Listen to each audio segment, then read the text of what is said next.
with the house.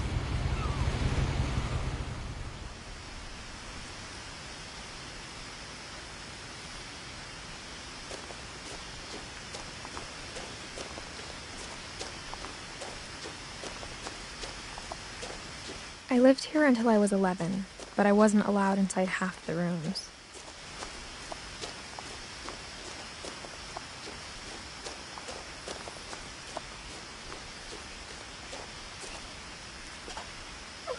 Inside the mailbox were bills from 7 years ago, marked urgent, open immediately.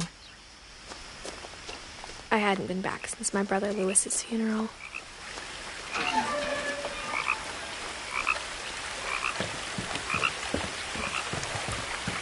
In her will, my mother left me a key, but didn't tell me what it unlocked. Maybe she thought I'd know, or she thought that the mystery would be enough to bring me back.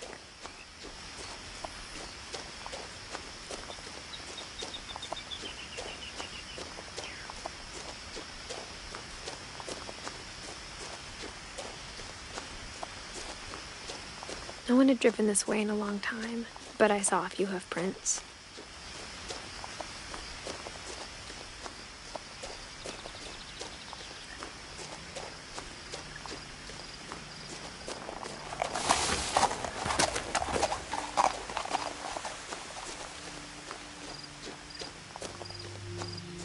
The truth is, even after I inherited the house, I never thought I'd come back to it. But now I had questions about my family that only the house knew the answers to.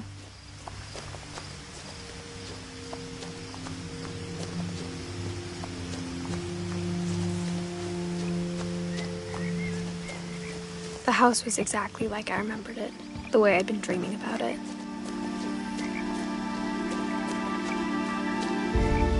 As a child, the house made me uncomfortable in a way I couldn't put into words.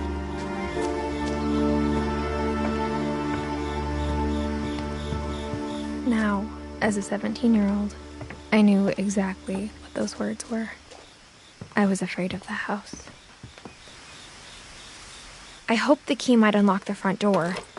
It didn't.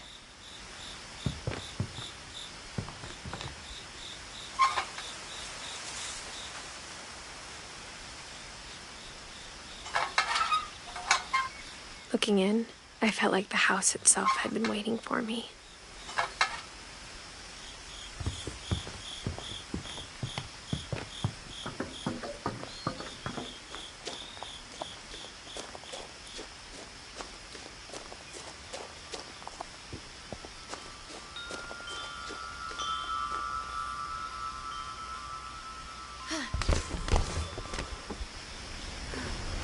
Crawling through the doggy door used to be a lot easier when I was 11.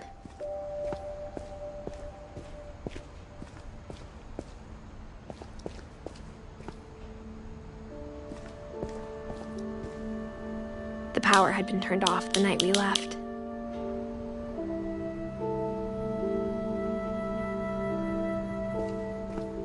For the first time in years, I felt like I was home. But instead of a family, there were just memories of one. Like how after Lewis started working at the cannery, we all got sick of eating salmon. Except our cat, Molly.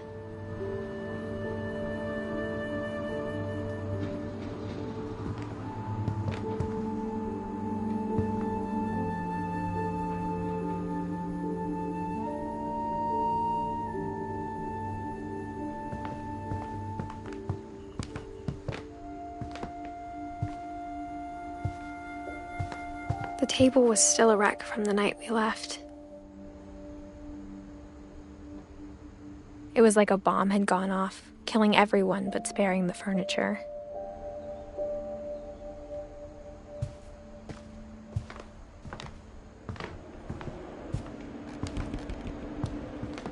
My mom was the only one of us who could imagine Great-Grandma Edie living in a nursing home.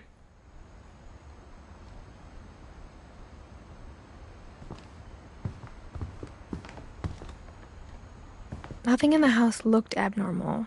There was just too much of it. like a smile with too many teeth.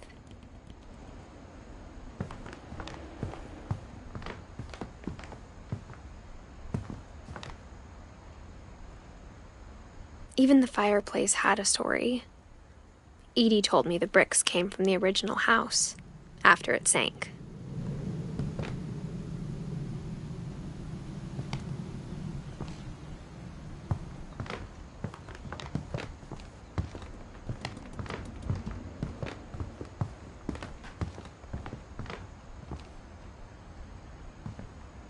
Mom always told me to stay out of the basement, so I wasn't too surprised when the key didn't fit.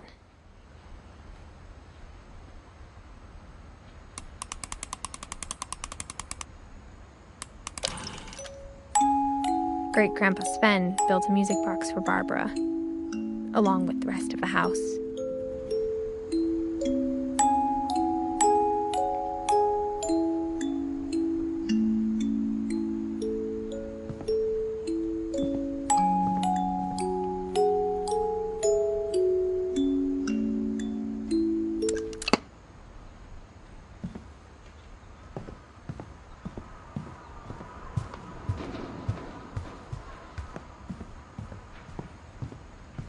A lot of things got left behind in the whirlwind of that last night.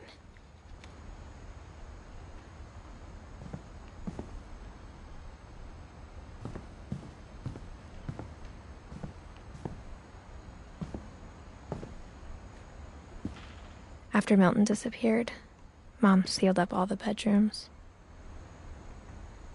Then Edie retaliated and drilled peepholes.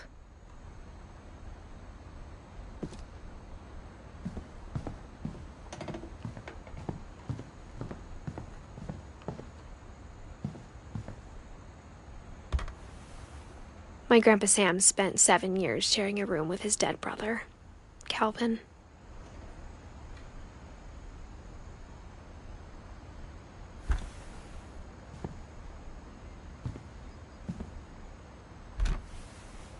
As a kid, I just assumed every house had peepholes and sealed rooms you weren't allowed inside of.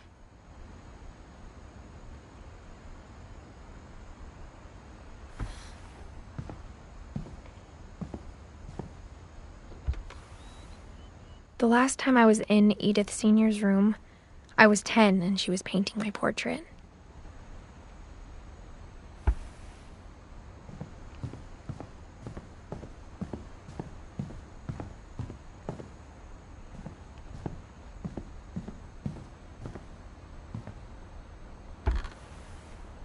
Molly always seemed like a girl I could imagine being friends with, if she hadn't died in 1947.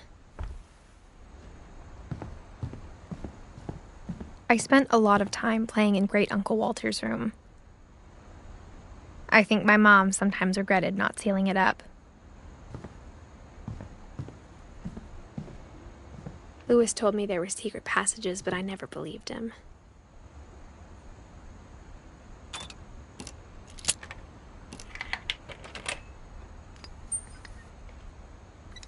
Turns out, my mom was really good at keeping secrets. Now it was time to find out what my mom had been afraid of.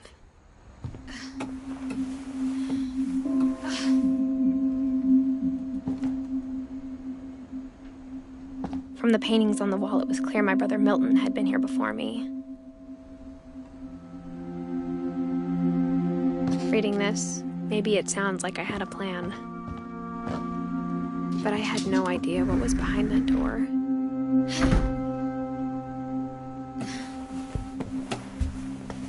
Just like I had no idea where all this was gonna lead.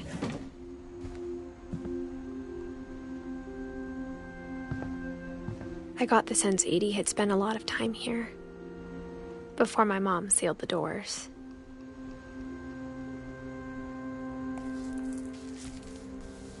December 13th, 1947.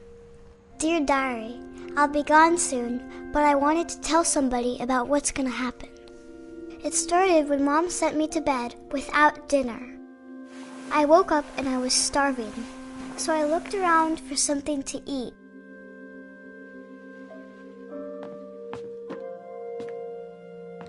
The gerbil food was dry, but I didn't mind it.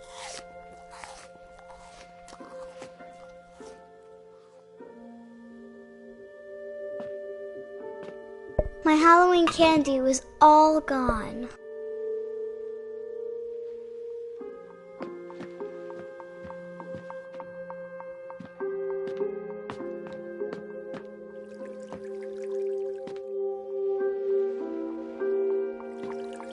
I thought about eating Christopher, but I held back.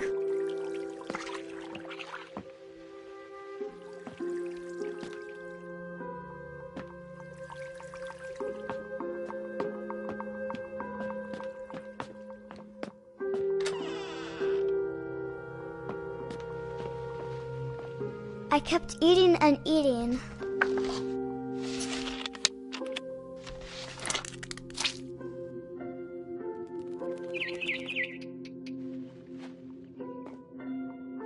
I ate a lot of things that night.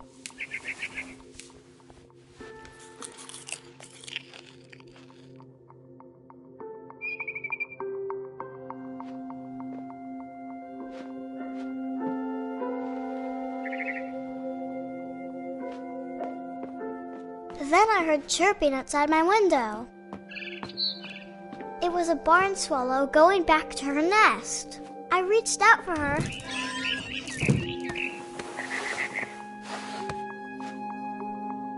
And suddenly, I was a cat.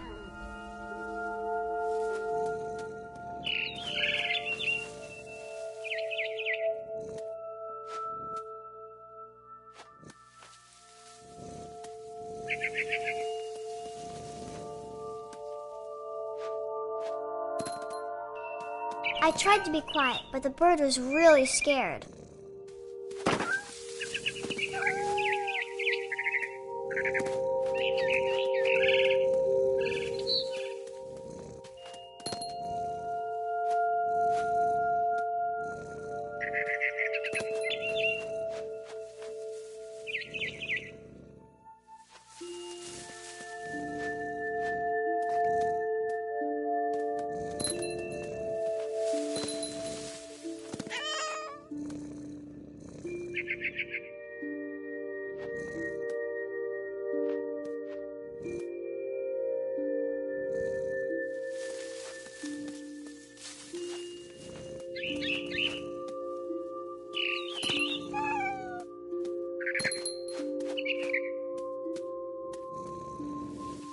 I jumped and I almost got her.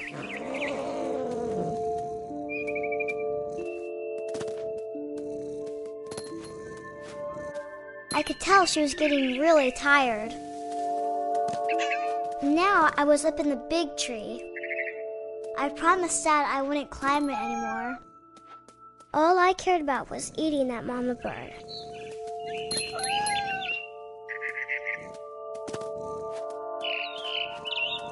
I gobbled her up. And suddenly, I was an owl. First, all I heard was the wind. Then I heard little teeth nibbling in the grass.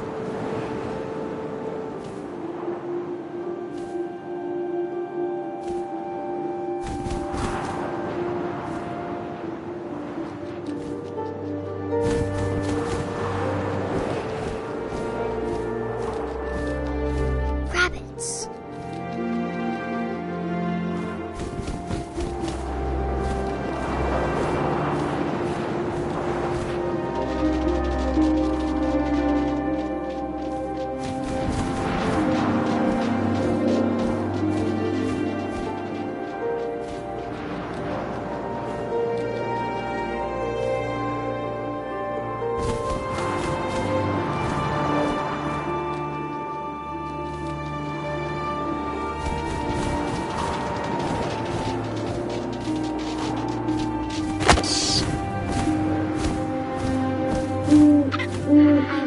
His face looking up and seeing mine through my talons.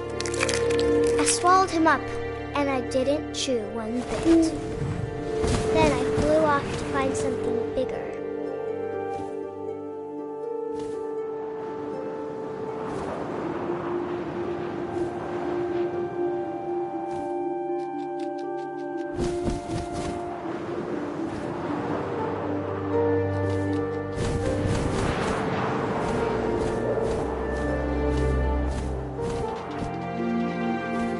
a mama rabbit.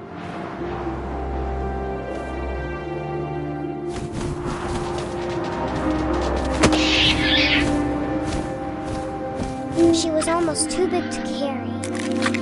I started choking, but I couldn't stop eating. And suddenly, I was a shark.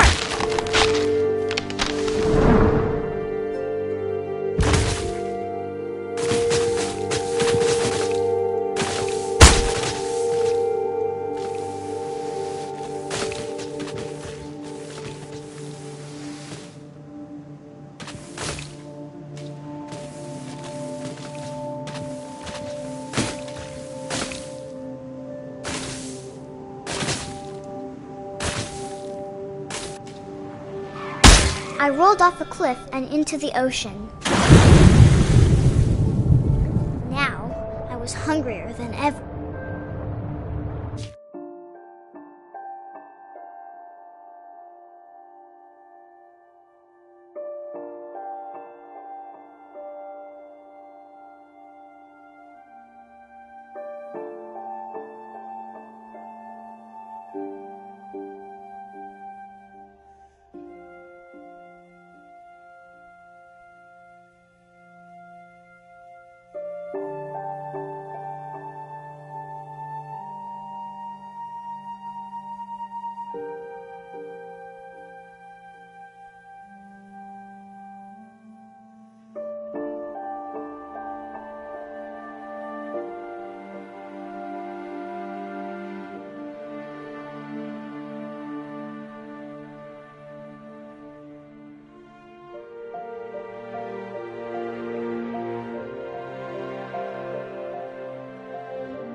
Fat, juicy seeds. I tore off her flipper, and it tasted really good.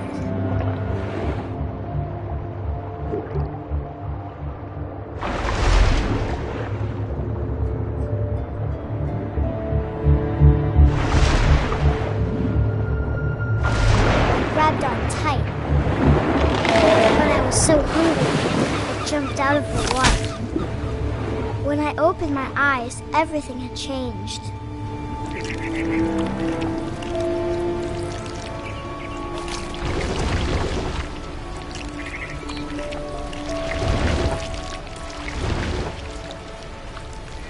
Now I was a monster, and I smelled people everywhere.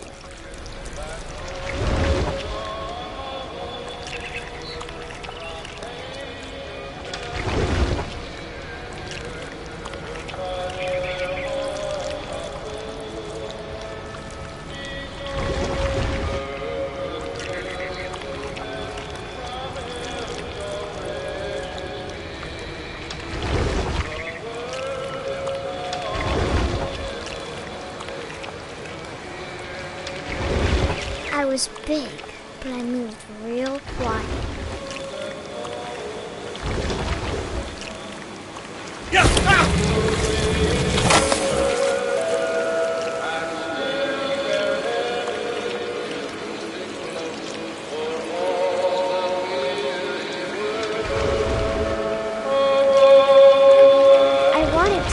stop, but also I didn't.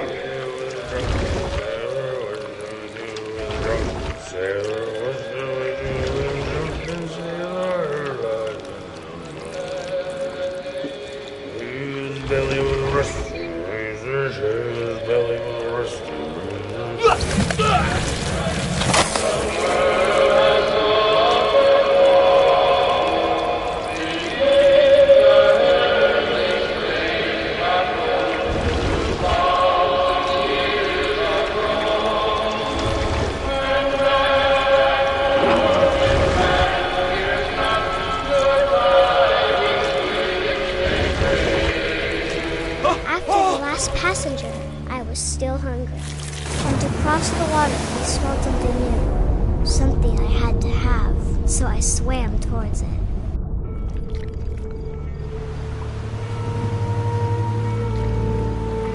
I slithered onto the sand, and the good smell went into an old pipe.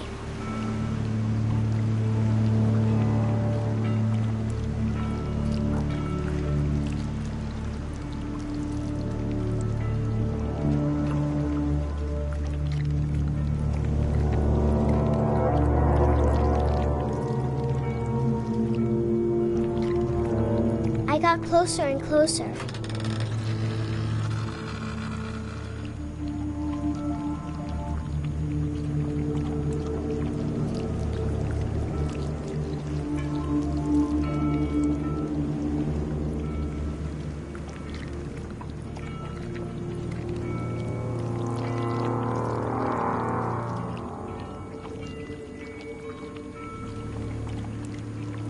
All of my stomach started growling.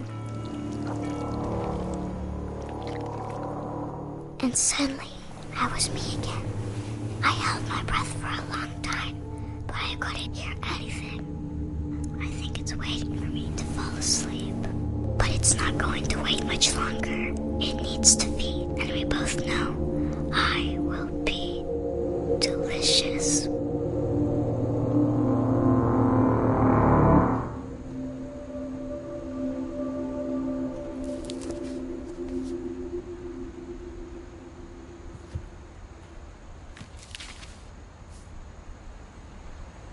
I'm not sure if I believed all of that, but I'm sure Edie would have.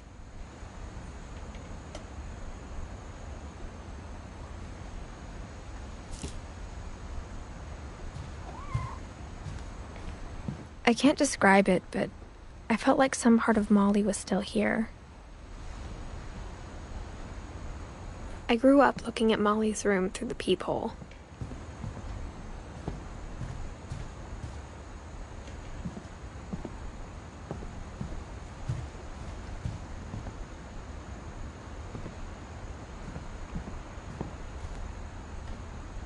Molly's gerbil had a tiny bedroom with its own even tinier gerbil cage.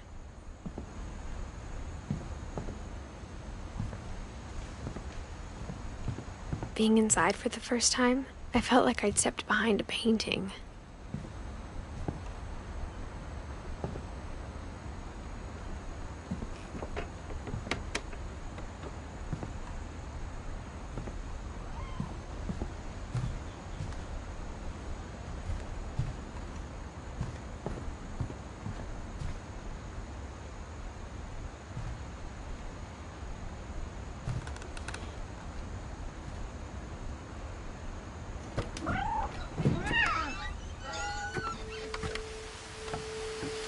This will be obvious later, but my mom never told me any of these stories. Edie would have, but Mom didn't like bringing up the past. Though, when we adopted a stray kitten, she was the one who named it Molly.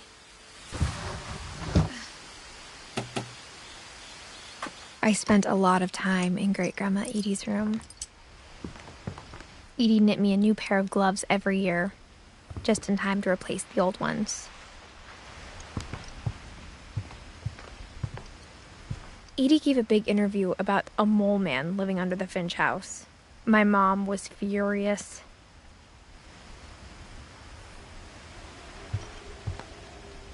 When Edie told people Sven was killed by a dragon, she could also have said he was building a dragon-shaped slide that collapsed.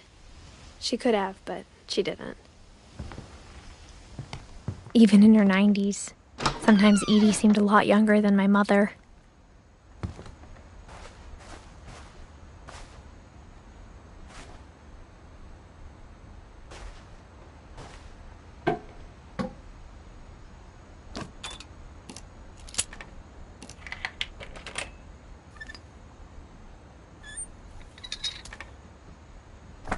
There's a secret in this bathroom. It's in the last place you would look. It isn't in the cupboard. It's hidden in this book.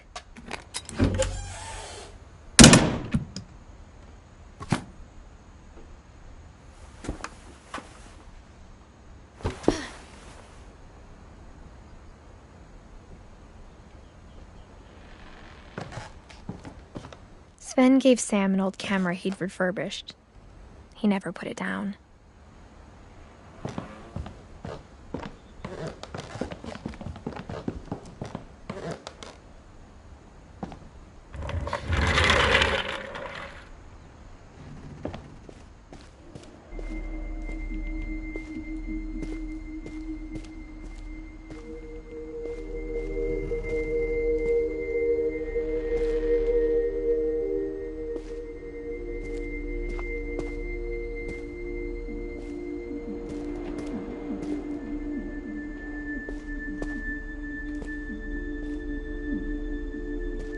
I knew Grandpa Sam had a twin, and that he never talked about him. I guess my grandpa didn't like history any more than my mom did.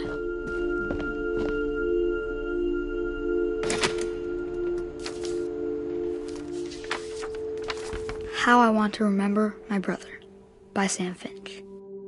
The thing I remember is that when he made up his mind, that was it.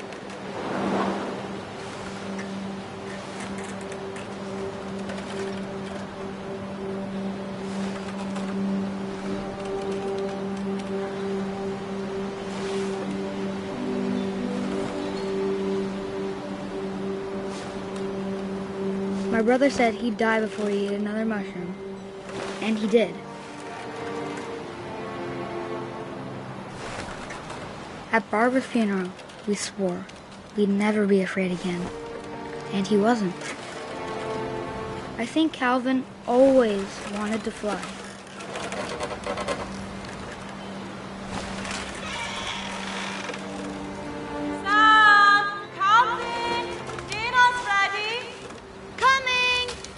But that day, he finally made up his mind to do it.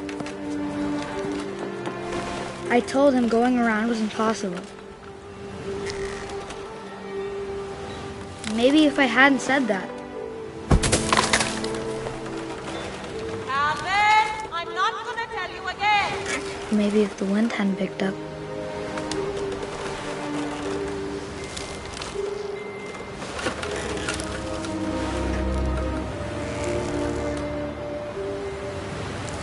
Then maybe he'd still be here. But I doubt it. I think he'd already made up his mind. That's what I want to remember about my brother.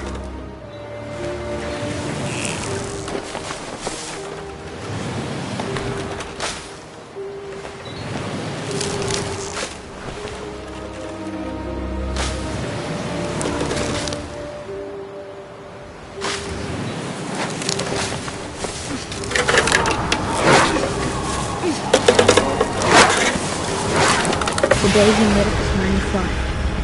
And he did.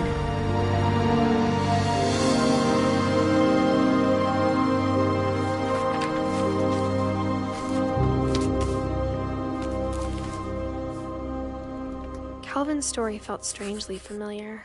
When I was younger, I remember trying to do the exact same thing.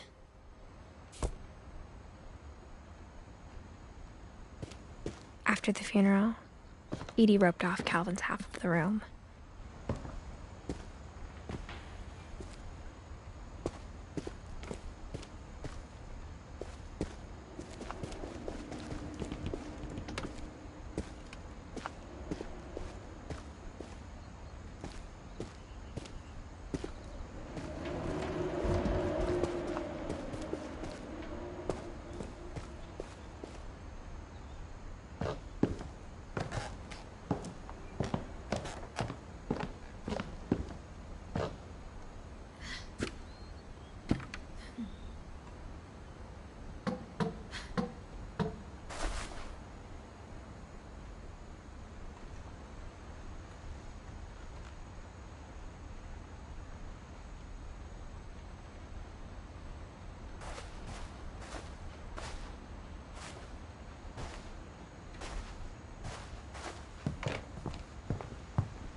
Her room was like a museum. For 500 years, the Finches have been famous throughout Norway for their fortune and misfortune. Odin Finch buries the latest victims of the family curse, his wife Ingeborg and their newborn son, Johan. On January 7th, 1937, he set sail with his family and his house, hoping to leave the curse behind. But 40-foot waves off the coast of Washington send the house and Odin to the bottom of the sea. Odin's daughter Edith, with husband Sven and baby Molly, step ashore on their new home, Orcas Island. Odin Finch is the first to be buried in the new family cemetery. His daughter Edith is already dreaming of a new Finch house.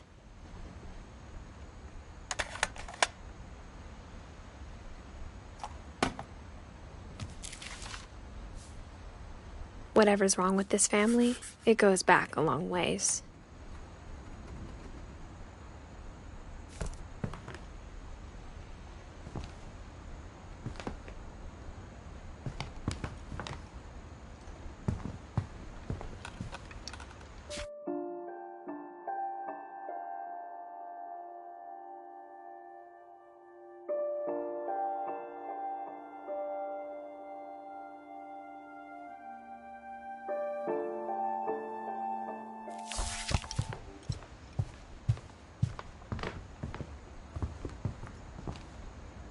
One summer, they evacuated the island, but Edie refused to go. For a few weeks, she was a celebrity. I hadn't thought of myself as Edith Jr. for a long, long time.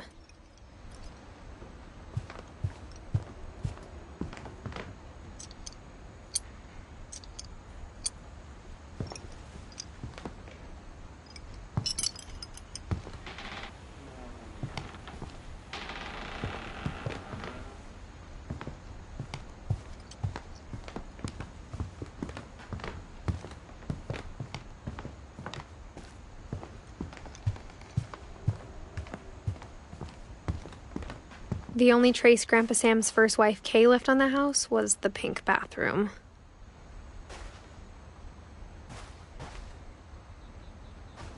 It was a pretty big trace.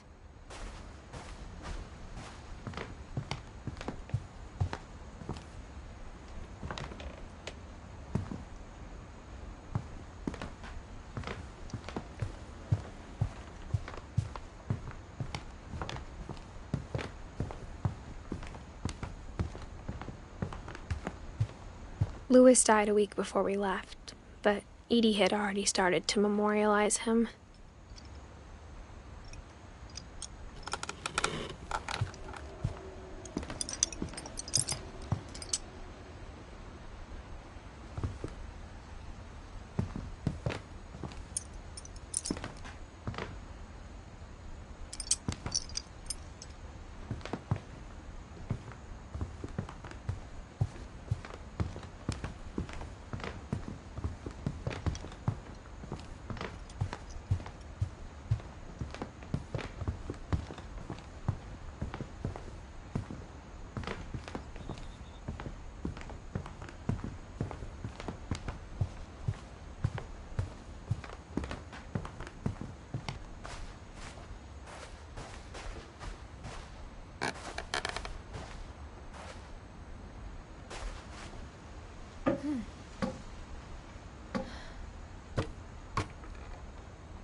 passages were a pretty tight fit. They'd obviously been built for smaller hands and bellies.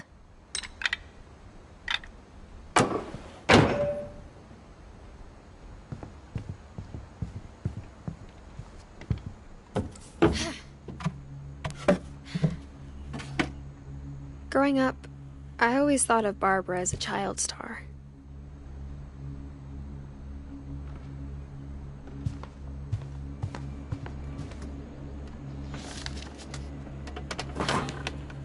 Of all the stories people wrote about Barbara's death, I'm surprised Edie saved this one.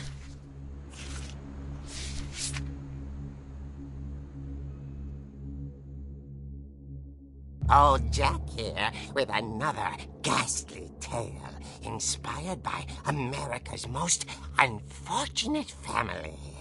I'm calling it The Surprise Ending of Barbara Finch. As a child star, Barbara was famous for her scream. Now at 16, she was all washed up. A has-been. But in a lucky break, she'd been asked to perform her signature scream at a local convention for monster movie fans. It was just the boost her career needed. Unfortunately, her scream hadn't aged well. Getting better. I think you just need the right motivation. Her biggest fan and current boyfriend, Rick, was about to demonstrate when... Now that was a great scream. It was Barbara's father, Sven. He'd slipped into a table saw and had to be rushed to the emergency room. So Barbara got stuck babysitting her youngest brother, Walter.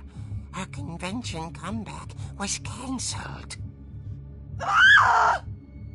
Okay, I'm hearing frustration, but I'm not hearing terror. What if I tried... A gang of hoodlums in Halloween masks have been terrorizing Orcas Island tonight. Police are urging residents to... That came from the basement. You're right! Also, I loved your delivery on that. Why is your basement door locked? Because my dad likes making puzzles and secret passages. There's a key hidden in the music box. The secret is to keep winding and winding until finally the key pops out. Thanks, babe. I'll be back in a sec. 20 minutes later, Rick hadn't returned. So Barbara went to look for him, right on cue. She reached for the music box.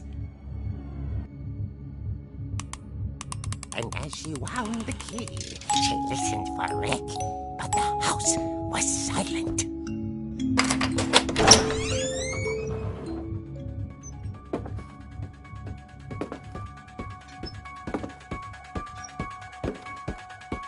She found Rick's crutch and imagined the worst.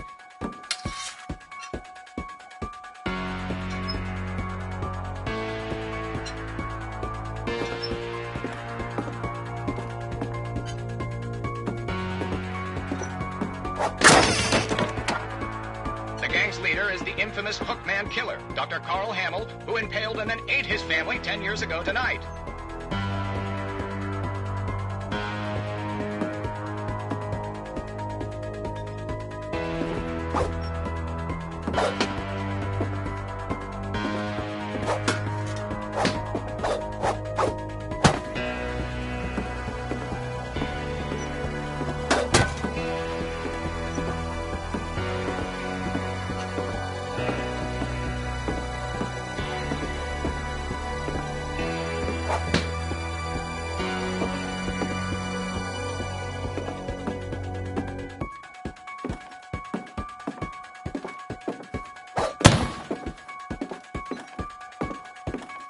The old fridge rattled and grew still.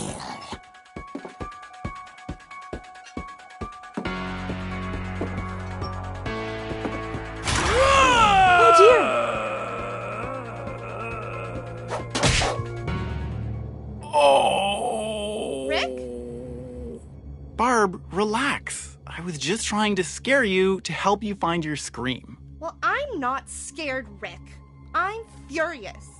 Then act furious. All I'm getting from you now is that you're hurt and confused and you... She threw him out, but she kept a little something to remember him by. Barb, have you seen my other crutch? And she was still holding it when she fell asleep watching the late picture show. Hours later... Barbara! Walter, what's going on up there? Ah! Okay, I'm coming up, but if this is a trick, you're dead, Walter.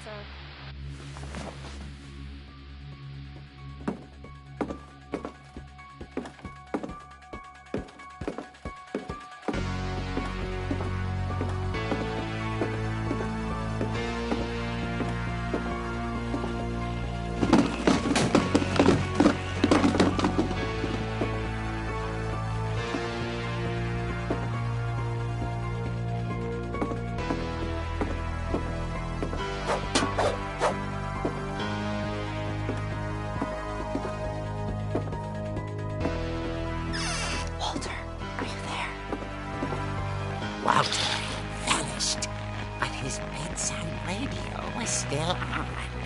Orcas Island police described the man as 6 feet tall, with a steel hook for a hand. Residents are urged to lock all doors and windows and notify the police of any suspicious activity. Barbara turned, saw the hook man, and was speechless. He was quite smashing.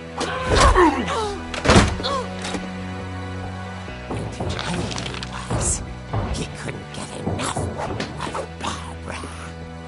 Okay, Barbara, there's gotta be another way out of here. That night, she played her part beautifully.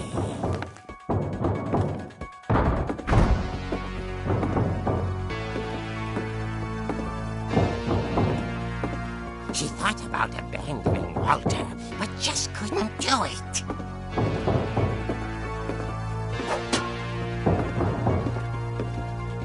Molly's door hadn't been opened in years. The hinges groaned.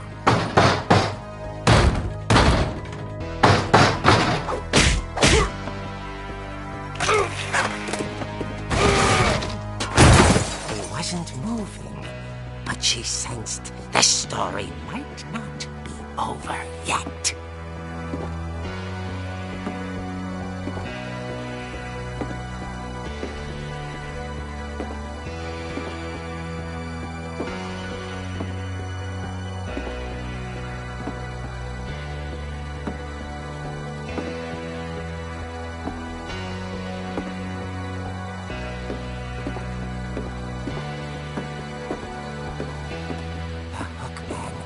Vanished.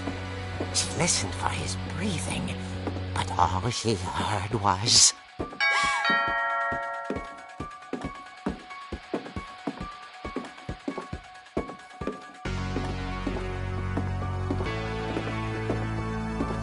At the door, she heard whispering. It was coming from inside the house.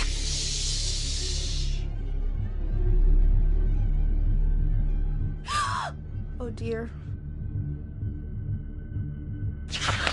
Surprise! Bravo, Barbara! You were wonderful! The monsters had come to surprise her. For Barbara, it was a dream come true. Then she saw what kind of monsters they were, and she realized what was about to happen. She was going to be famous. And with her final breath, Barbara Finch gave the performance of her life.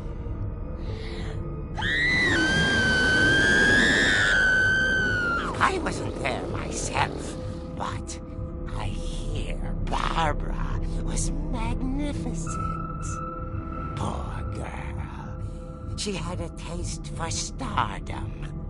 But unfortunately, so did her fans. Of course, the police blamed it all on poor Rick, who disappeared the same night. And little Walter, hiding under his bed the whole time. He took it all pretty hard, but that's another story. As for Barbara, tucked inside the music box is all they ever found of her. Her ear. Now that's what I call a real eerie tale.